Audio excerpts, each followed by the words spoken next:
The galaxy had catalogued humanity as a myth. Not extinct, myths were cleaner than extinction. Myths did not require guilt. For nearly 2,000 cycles, the archivum of known species recorded humans under anomalous aggressors, status, neutralized. Their ruins were studied. Their weapons were sealed. Their name was spoken only in warnings to young tacticians who thought brute force had no place in modern war. Commander Erin Vale knew the file by heart. She stood alone on the bridge of the exploratory cruiser Heliarch, her long coat hanging still in artificial gravity, eyes fixed on the slowly rotating derelict drifting ahead of them. The ship was ancient, pre-alliance, pre-accords, older than most current civilizations' written histories, older than it should be intact. "Confirm signal again," she said calmly. The bridge crew obeyed without question. Erin had that effect. Her voice was even, precise, and utterly intolerant of nonsense. "Energy trace confirmed," the sensor officer replied. "Minimal but consistent. Origin internal, cryogenic in nature." Erin's jaw tightened. Cryo. That alone would have been concerning. Cryopods did not last millennia unless designed by someone who expected eternity or war. "What species?" she asked. The officer hesitated. "We don't have a match." Silence spread across the bridge like a held breath. Erin folded her hands behind her back and stared at the derelict. The hull bore scars that no scavenger drones had touched. This was not a forgotten wreck. It was avoided. "Prepare a boarding team," she said. "I'll lead." Her second officer stiffened. "Commander, protocol is suspended," Erin finished coolly. "Whatever is inside that ship has been sleeping longer than our laws have existed. I want to be awake when it opens its eyes." The docking clamp locked with a metallic groan that echoed through the boarding corridor. The airlock cycled slowly, reluctantly, as if the derelict itself resisted intrusion. Inside, the corridors were wide, angular, built for bodies heavier and denser than those of the Alliance species. The walls were scarred with old impact marks, not decay, but battle damage, frozen violence. They followed the energy signature down 3 decks into a chamber that dwarfed even the Heliarch's hangar. The lights flickered on as they entered, ancient systems recognizing presence. At the center stood a single cryo unit. Not elegant, not decorative, functional, brutal. The glass was frosted from within. Erin stepped closer, her breath steady despite the warning screaming in her instincts. The display panel lit beneath her touch, symbols translating automatically. Unit status, active subject, human designation, CALDER-ELIAS role, kinetic warfare asset. Her pulse spiked. Human, real, not myth, not archive footage. Alive. "Commander," someone whispered behind her, fear barely restrained. "Orders." Erin did not answer immediately. She studied the figure inside the pod. He was large, far larger than any modern soldier. Dense muscle packed onto a frame built for crushing gravity and close-quarters combat. His skin was scarred, not ornamentally but functionally. The scars of someone who survived things meant to kill him. This was not a diplomat, not a thinker. This was a weapon that had learned to think. The pod began to hiss. "Commander, fall back," Erin ordered sharply. "All of you." They obeyed. She stayed. The seals disengaged with a thunderous clank. Vapor spilled across the floor as the glass lifted. The man inside inhaled like drowning air, body jerking violently as systems reactivated. Then his eyes opened. They were dark, not alien, not glowing, not enhanced. Human eyes. They locked onto her instantly. For a fraction of a second, neither moved. Then he surged forward. Erin barely had time to brace before a massive hand wrapped around her wrist, crushing strength stopping just short of breaking bone. He hauled her forward, towering over her as he dragged her into his space. "Where?" he growled, voice raw and low, "is the battlefield?" She did not scream. She did not struggle. She looked up at him with calm authority despite the fact that he could end her life in a heartbeat. "You're not on one," Erin said evenly. "Yet." His grip tightened. "Wrong answer." The ship shuddered as the Heliarch's automated defenses activated in response to the sudden bio-threat spike. Energy fields flared, but did not deploy. Erin raised her free hand slowly, deliberately. "Elias Calder," she said, reading his name aloud like a challenge. "You've been asleep for 1,812 standard cycles. The war you were built for is over. The galaxy survived you. Something dangerous flickered behind his eyes. Liar. If I were lying, she replied, voice steady despite the pressure on her wrist, you'd already be dead. That made him pause, not release her, but pause. He looked around the chamber, really looked this time, at the unfamiliar technology, the insignia he didn't recognize, the absence of alarms, smoke, screaming. Slowly, his grip loosened. Who are you? He demanded. Aaron Vale, commander of this vessel, and the person who just decided whether to wake you or leave you frozen forever. He studied her face with unsettling intensity. You chose wrong. Aaron smiled faintly. People said that about humanity, too. The alarms finally died down. The boarding team watched from behind reinforced glass as the human stepped back, rolling his shoulders like a predator testing a new environment. What happens now? He asked. Aaron straightened her uniform, ignoring the bruises already forming on her wrist. Now, she said, you come with me. And if I do, she met his gaze without flinching. Then the galaxy finds out its worst nightmare wasn't dead. Silence stretched between them, charged, dangerous, electric. Then slowly, Elias Calder smiled. Not kindly. Lead the way, Commander. And in that moment, Aaron Vale understood the truth the archives had buried. Humanity had never been wiped out. It had merely been sleeping. The corridor felt smaller with him walking beside her. Elias Calder moved with an unhurried confidence that set every security instinct on edge. He did not look around like a tourist or a prisoner. He assessed angles, distances, choke points. His bare feet made almost no sound on the deck, yet each step carried weight as if the ship itself acknowledged him. Erin kept her pace steady. Behind the reinforced glass, her boarding team tracked them in tense silence. No one spoke. No one wanted to be the one whose voice triggered something primal in the man they had just awakened. You're holding back, Elias said suddenly. Erin did not turn her head. From what? From ordering your people to put guns on me, he replied. Your ship bristled with it the moment I stood up. That's called preparedness. No, he corrected, preparedness shakes less. She stopped walking. He stopped with her. Slowly, Erin turned to face him. Up close, the differences were stark. His mass was obscene by Alliance standards. His posture was relaxed, but it was the relaxation of something that knew it could explode into violence faster than anyone else could react. You're on my ship, she said quietly.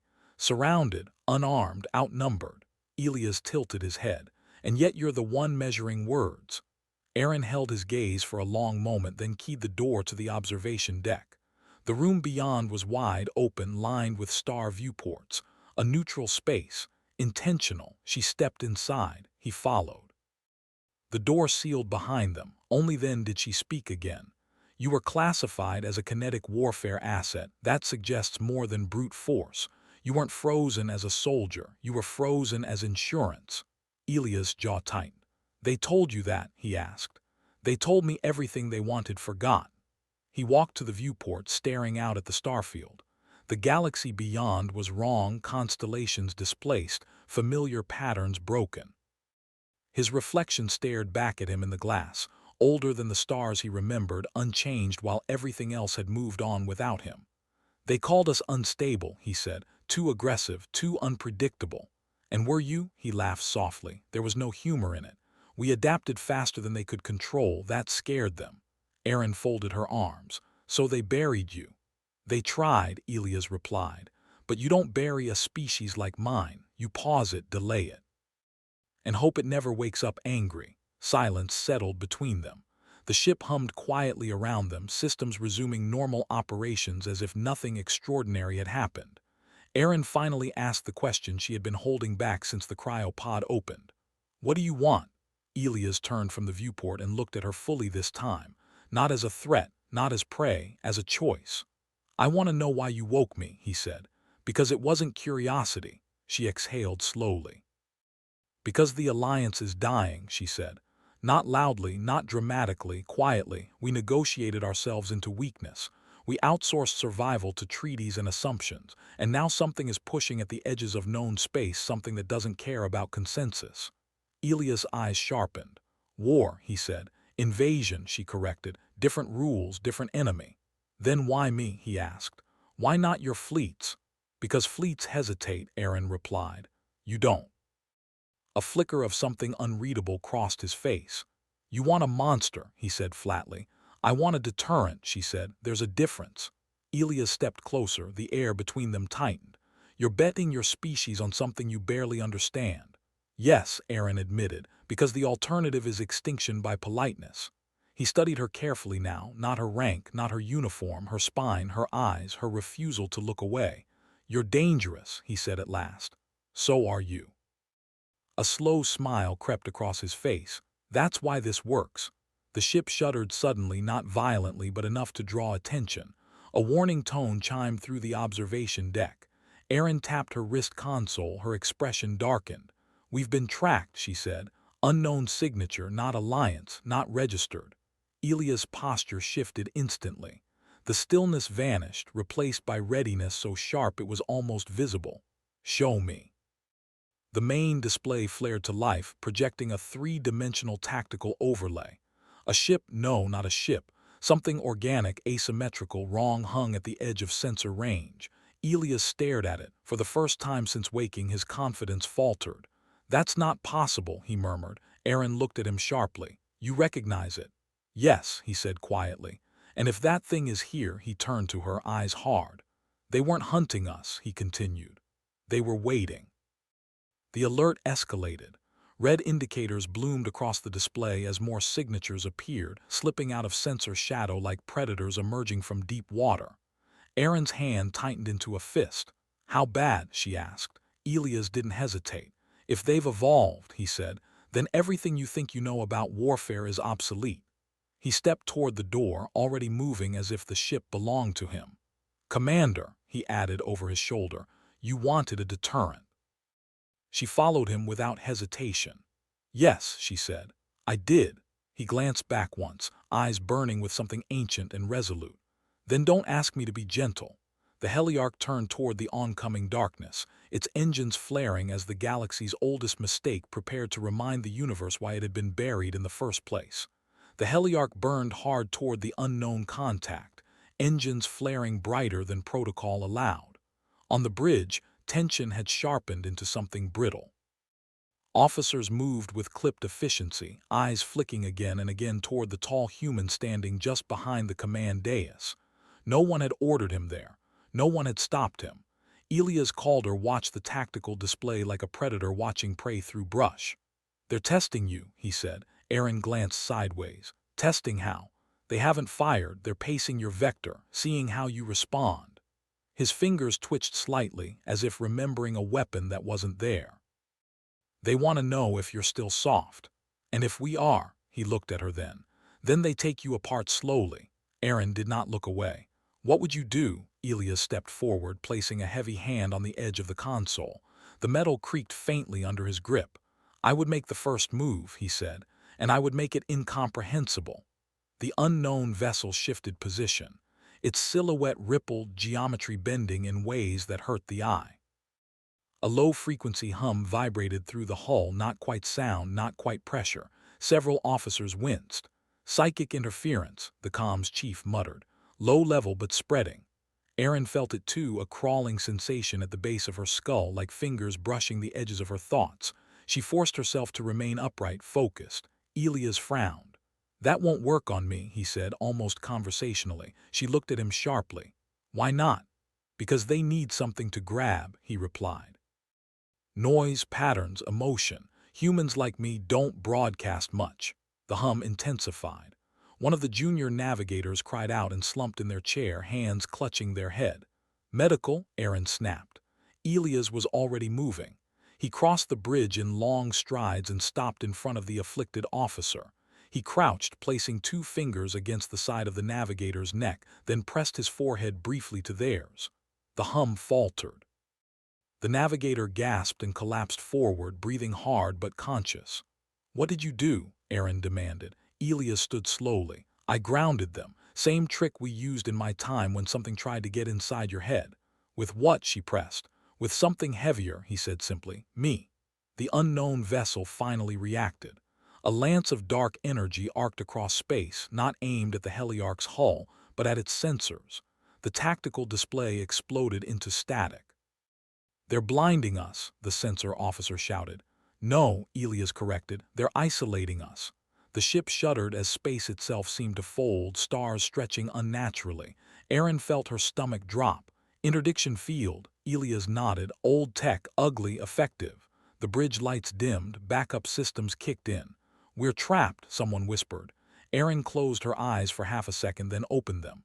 "No," she said, "we're engaged." She turned to Elias. "You said you'd make it incomprehensible. How?" He looked at the main viewport, at the shifting, alien shape holding them in its grasp. "By reminding them," he said quietly, "that humans don't fight fair and we don't fight clean." He stepped toward the weapons console. Several officers tensed. Erin raised a hand. "Stand down." Elias glanced at her. "You're giving me a lot of trust for someone you met a few hours ago." She met his gaze. "I've seen enough." He gave a short nod and leaned over the console, studying the unfamiliar interface. "You rely too much on energy weapons," he muttered. "Elegant, predictable." He began rerouting systems manually, fingers moving with surprising precision. "What are you doing?" the weapons officer asked, voice tight. "Taking mass offline," Elias replied. "Cargo clamps, hull plates, anything you can spare." Erin's eyes widened. "You're destabilizing the ship." "Yes," he said, "on purpose." The alien vessel pulsed again, tightening the field. "Now," Elias said, teeth bared in something like a grin, "they think they have us." He slammed his hand down on the console. The heliarch lurched violently as entire sections of external armor detached, drifting free in space. "What are you doing?" someone shouted. Elias straightened. "Giving them something to catch." The detached mass was instantly seized by the interdiction field, the alien ship's systems reacting automatically to the sudden influx. "That field has limits," Elias continued calmly. "It can hold energy all day, mass not so much." The field destabilized. Erin saw it, an almost imperceptible flicker in the space between the ships. "Now," Elias said, stepping back, "you fire." "Fire what?" Erin asked. He looked at her. "Everything," he said, "but not at the ship." She understood instantly. "Navigation," she snapped. "Plot micro jump. 1 second, right through their field." The bridge erupted into motion. "That's suicidal," the helmsman protested. "Do it," Erin ordered. The countdown began. The alien vessel pulsed again, too late. Space tore. For a heartbeat, the heliarch ceased to exist in normal reality. When it reappeared, it was no longer trapped. It was inside the alien ship's interdiction envelope, so close that the enemy vessel's distorted hull filled the viewport. Elias slammed the final control. All remaining mass ejectors fired at once. Not energy, not plasma, debris. Thousands of tons of accelerated metal, hull fragments, cargo, and raw matter slammed into the alien vessel at relativistic speed. The effect was catastrophic. The alien hull ruptured, its geometry collapsing under forces it was never designed to absorb. Psychic pressure screamed across the bridge, then cut off abruptly. The enemy ship spasmed, then went dark. Silence fell. The heliarch drifted, battered but intact. On the bridge, no one spoke. Erin slowly turned to Elias. "That," she said, "was incomprehensible." Elias exhaled, shoulders relaxing slightly. "Good," he replied, "because that was just a scout." Erin felt the weight of the galaxy settle onto her shoulders. "How many more?" she asked. Elias looked back at the stars, his reflection dark in the glass. "Enough," he said, "that the universe is about to remember us." And far beyond sensor range, something ancient and vast shifted its attention, drawn not by fear but by recognition. Humanity had fired its first shot in 2,000 years, and the war had begun. The silence after the kill was heavier than the battle itself. The bridge crew of the heliarch sat frozen, staring at the empty space where the alien vessel had been moments before. Fragments of ruined geometry drifted slowly, tumbling like the bones of something that had never learned how to die properly. Erin exhaled, only then realizing she had been holding her breath. "Damage report," she said. The words grounded the room. "Outer hull compromised in 6 sections," engineering replied. "Armor loss severe, life support stable, drives functioning at 62%. "We're alive," the helmsman added quietly, almost reverently. Erin nodded once. Then she turned to Elias. He was still watching the debris field, face unreadable, not triumphant, not relieved, focused. "That wasn't a victory," she said. No, Elias agreed. That was an introduction. He finally looked at her, and in his eyes was something colder than fear, certainty. They know now, he continued. Not just that humans exist, that we're active. Aaron straightened. Can they track us? Yes, he said immediately. Not from this, but from what comes next. She studied him. You're assuming escalation. I'm assuming instinct, Elias replied. Predators don't ignore prey that bites back. The bridge lights flickered briefly as systems stabilized. Outside, the stars resumed their quiet indifference. Aaron dismissed the bridge crew to controlled readiness, then ordered a secure channel cleared. When the doors sealed, only the two of them remained. You said that was a scout, she said. Tell me what that means. Elias leaned against the console, arms crossed. In my time, we called them harrowers, he said. Not a species, a function. They don't conquer first. They observe, they destabilize, they provoke. And then they decide whether you're worth the harvest. Aaron felt a chill that had nothing to do with space. What do they harvest? Elias met her gaze. Civilizations, he said. Not planets, not resources, minds, structures, systems. They strip societies down to chaos, then feed on what follows. Aaron clenched her jaw. That sounds like myth. So did humans, he replied flatly. She accepted that without argument. What do we do now? She asked. Elias didn't answer immediately. He walked to the viewport, resting his hand against the glass as if feeling the void beyond. In your records, he said, what do they say about the human extinction? Aaron hesitated. That your expansion destabilized the balance of power. That preemptive action was taken. He nodded slowly. And did they ever tell you why we scared them? Because you were violent, she said. Elias laughed under his breath. No, because we adapted faster than fear could keep up. Because when something like the harrowers brushed against us, we didn't negotiate or observe, we countered. He turned back to her, and that made the galaxy nervous. Aaron felt the implication settle heavily. You fought them before. Yes, Elias said, and we didn't win. The admission carried weight. Elias Calder did not strike her as someone who admitted weakness casually. We slowed them, he continued. Hurt them, learned from them, enough that they pulled back. And then, Aaron said quietly, the galaxy erased you. Exactly, Elias replied. And while everyone congratulated themselves on preserving peace, the harrowers evolved. The silence between them stretched. Aaron broke it. If they're coming back, then the alliance won't survive first contact. No, Elias said. It won't. She stepped closer. But with you. He studied her carefully now, not as a commander, but as a leader making an impossible calculation.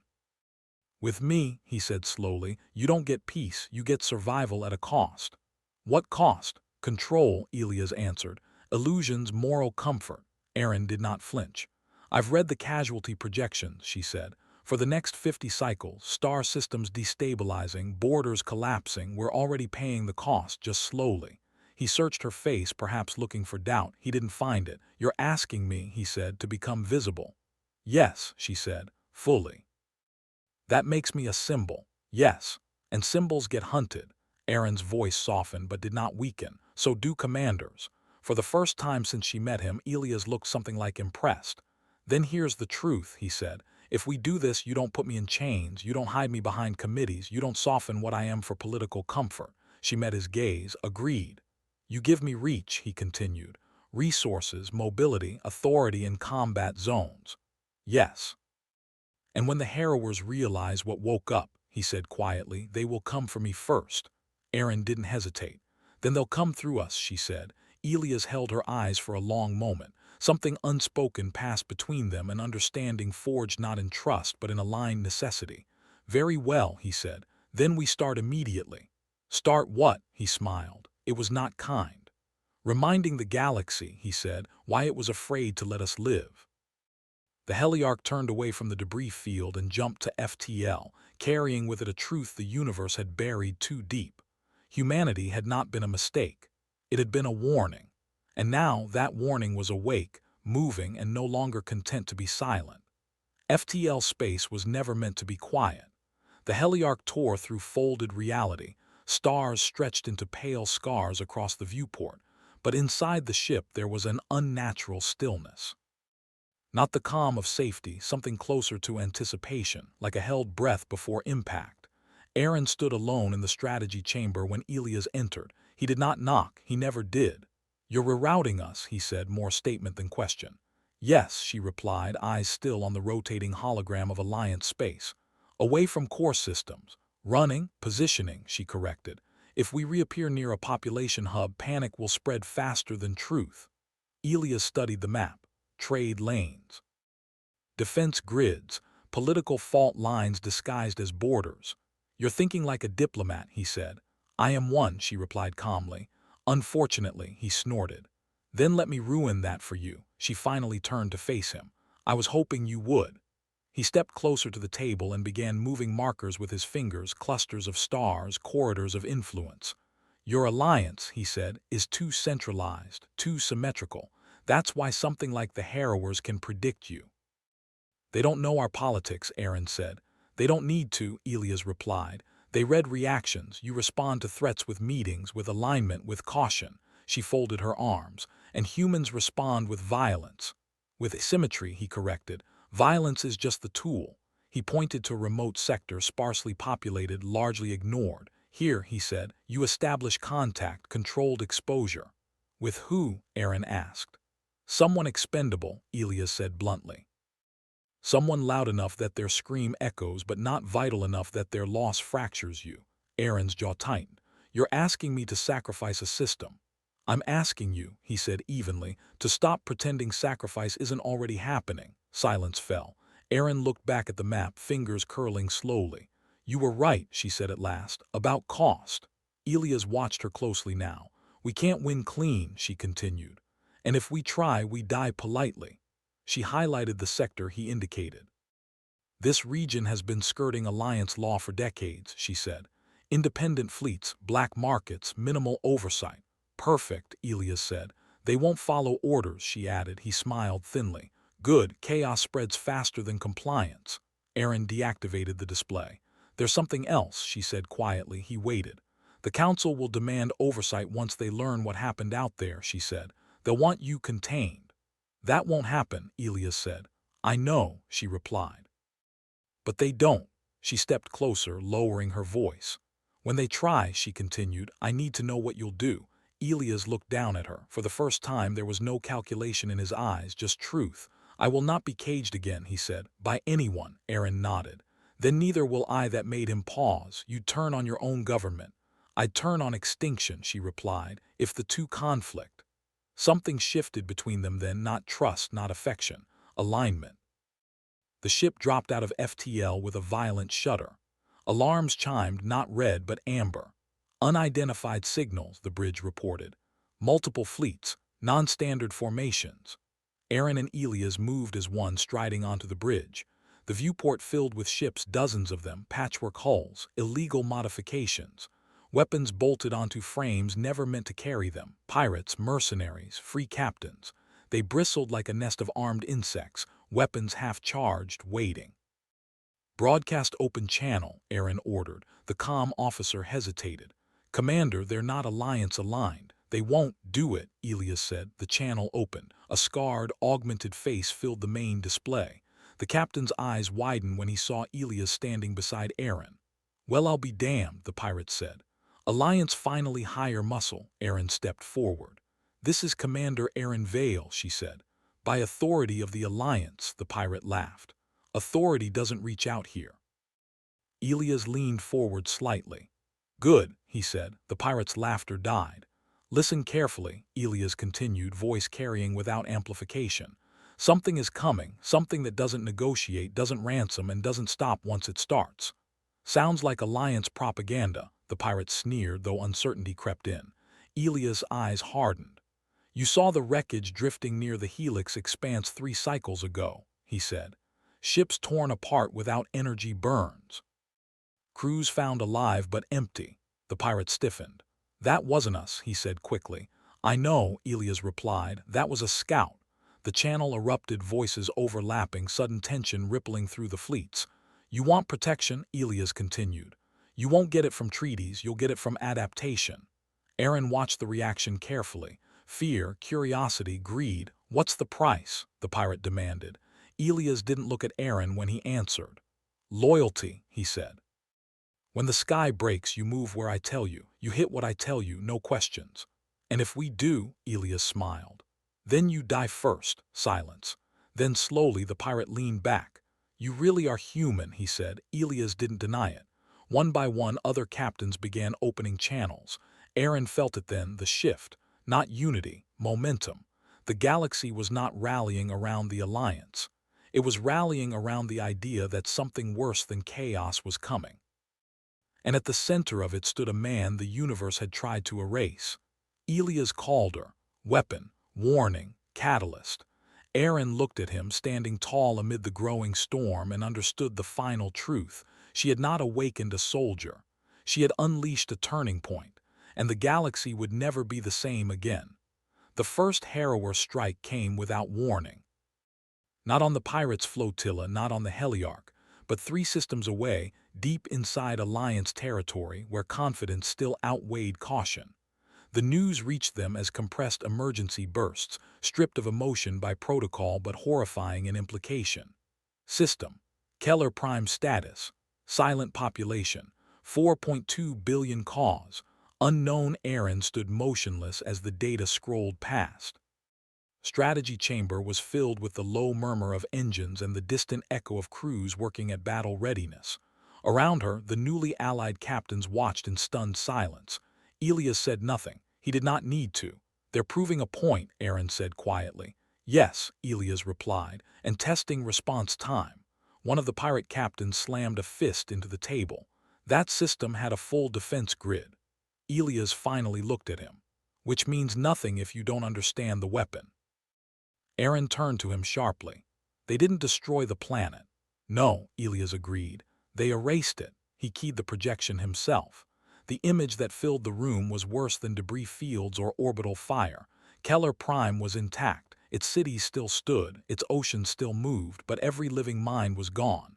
No explosions, Elias said. No scorched crust. They used a neural cascade, psionic saturation amplified through planetary infrastructure. Aaron felt sick. A planet-wide kill switch. A harvesting pass, Elias corrected. They'll come back later, strip materials, but first they feed. The room erupted in panic. They can do that anywhere. How do you fight something like that? We're dead. Elias slammed his hand down on the table. The sound cracked through the chamber like a gunshot. You fight it by denying it food, he said coldly. The room fell silent. Aaron stepped beside him. Explain. They rely on networks, Elias said. Linked minds. Linked systems. Your civilization optimized for efficiency, shared infrastructure, shared data, shared thought. He gestured to the map. You made yourself delicious. The pirate captains exchanged uneasy looks. So what? One asked. We go primitive. No, Elias said. You go fragmented. Aaron's eyes widened as she understood. You want decentralization, she said. Total. Yes, Elias replied. Cut neural links, isolate command structures, local autonomy. That would cripple trade, a captain protested. It will save lives, Elias snapped, and it will starve them. Aaron turned to the Alliance comm relay. Patch me through to the council, she said. There was hesitation, then compliance. The holographic chamber flared to life, revealing the council in full session, dozens of representatives already shouting over one another. Commander Vale, one of them barked. You were ordered to. Keller Prime is dead, Aaron said, voice like ice. The room froze. Elias stepped into view beside her, gasps, shouts, fear. You're harboring it, a counselor hissed. The human. I am, Aaron said, and he's the only reason you're still alive. Valmer, the senior counselor, leaned forward. We are activating emergency unification protocols. Elias laughed. Do that, he said, and you'll kill yourselves faster than they can. Valmer sneered. You don't command us, Relic. No, Elias agreed. I'm warning you. Aaron took over. Unification makes us predictable, she said. They just demonstrated that. You're proposing anarchy, Valmer shot back. I'm proposing survival, Aaron replied. Immediate fragmentation of command networks, independent planetary control, no shared psionic infrastructure. The council erupted again. Elias leaned closer to the projection.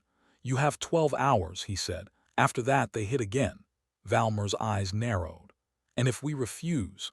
Elias didn't raise his voice. Then you won't be around to regret it. The channel cut. Silence hung in the strategy chamber. One of the pirate captains let out a low whistle. "You just threatened the entire alliance." Aaron looked at Elias. "You told me to give you reach." "And you did," he said. "Now comes the cost." Aaron turned back to the room. "Those who want out," she said, "leave now." No one moved. "Good," Elias said. "Then we begin phase 2. "Which is?" Aaron asked. Elias' expression hardened. "We hit back," he said. "Not with fleets, not with planets." He zoomed the map out far beyond known space into regions the Alliance had never charted. "We go where they think they're safe," he continued. "We find their nurseries, their relay nodes, their mines." Aaron swallowed. "That's deep void." "Yes," Elias said, "where rules don't exist." Aaron met his gaze. "Then lead," she said. Elias nodded once. And somewhere in the darkness between galaxies, the harrowers felt it, not fear, not pain, but something unfamiliar. Resistance. Human resistance. And for the first time in eons, the predators began to plan not a harvest, but a war. The deep void did not welcome them. Space thinned as they pushed beyond mapped lanes, stars growing sparse, light itself feeling hesitant. Sensors degraded first, then navigation certainty, then time. The heliarch and the ragged flotilla behind her became a moving island of intention in a sea that did not care whether they existed. Aaron stood on the bridge, hands clasped behind her back, watching the stars distort. "How far?" she asked. Elias stood beside the helm, one hand braced against the console as if feeling the ship's bones. "Far enough that no one ever thought to build laws out here." The pirate captains had gone quiet over the shared channel. Even the loudest among them felt it now. This was not frontier space. This was absence. Then the hum began. Not sound, pressure. A subtle tightening behind the eyes, a creeping sense of being observed by something vast and diffuse. Several crew members stiffened. "It's starting," Aaron said. "Yes," Elias replied. "They know we crossed the threshold." "What threshold?" she asked. He didn't answer immediately.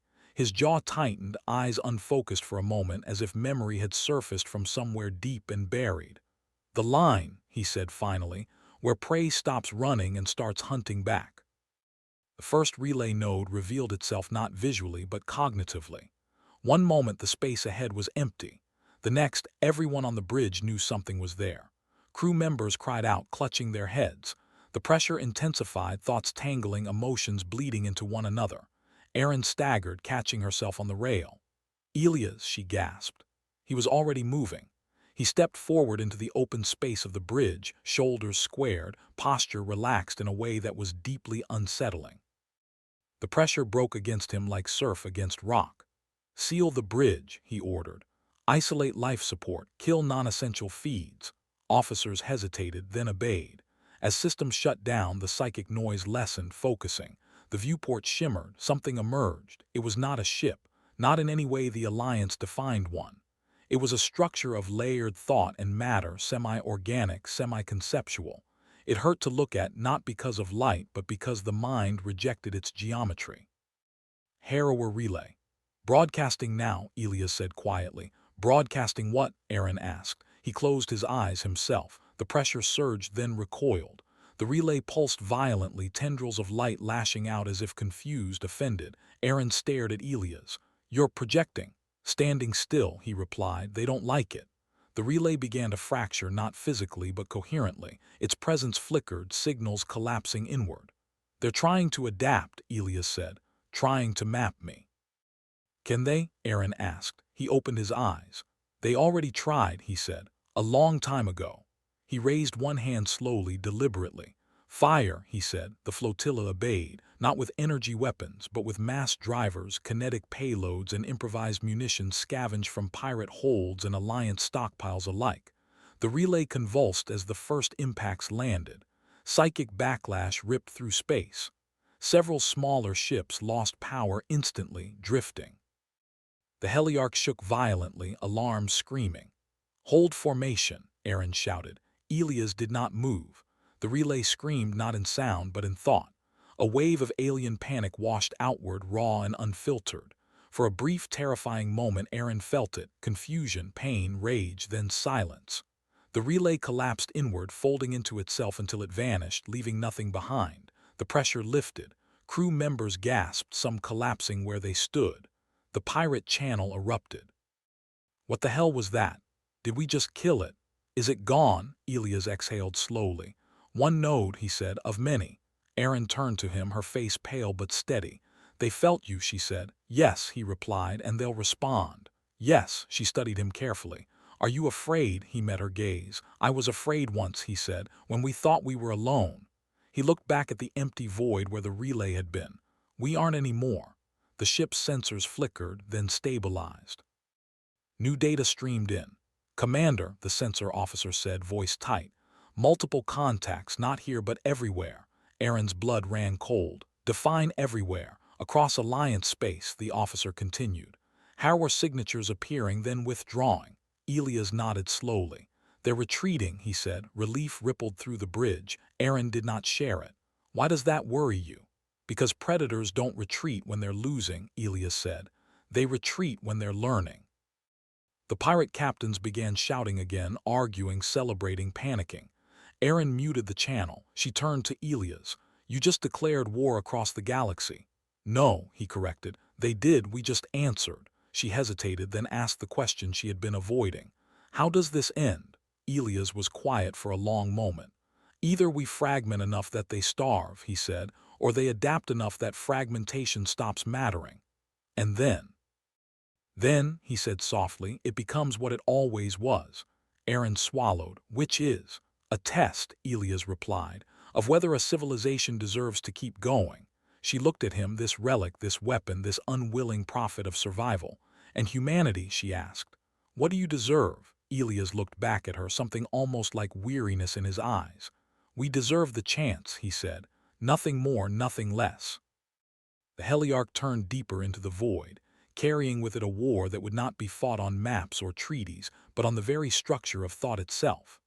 Behind them, the galaxy shuddered as the first ripples of human resistance spread outward. And far away, in places no light had ever touched, ancient minds began to rewrite their strategies, because the silence they had once relied upon was gone.